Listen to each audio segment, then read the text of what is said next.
Hey guys, super quick, make sure you subscribe and turn on those notifications so you don't miss any of our new videos.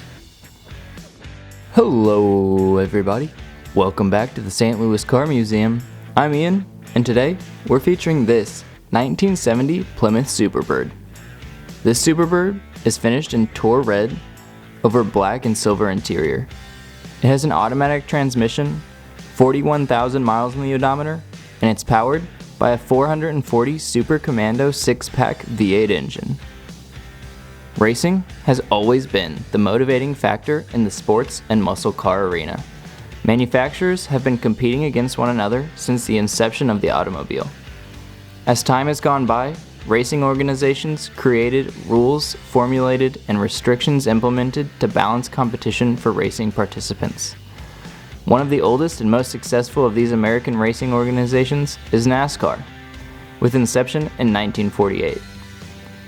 By the late 1960s, some of the most prominent of race car legends were in their prime. Names like David Pearson and Richard Petty were household names, and a heated battle between Ford and Dodge had begun. Pearson's Ford Torino Talladega was the spur that ignited Dodge to produce a faster design. They turned to state-of-the-art aerodynamics and wind tunnel testing as the ultimate solution. It led to the Dodge Charger Daytona in 1969 and ultimately the further refined Plymouth Superbird in 1970.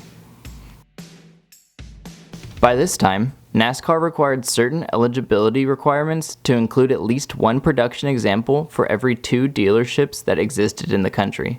This meant that at least 1,920 Superbirds had to be produced to qualify for the 1970 racing season.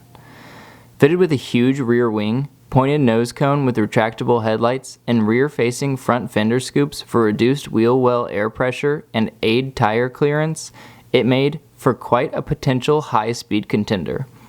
Actual commercial production numbers vary depending on where you look, but the general consensus lists 1,935 as the true number built. Of those, 135 would carry the potent street Hemi, and only 716 with the Super Commando 440 6-pack. The balance of production cars would house a 440 Super Commando 4-barrel under the hood. Today, these one-year-only production examples are among the most favored MOPAR collector statements to own. Hey guys, super quick, if you enjoyed this video, don't forget to like and subscribe.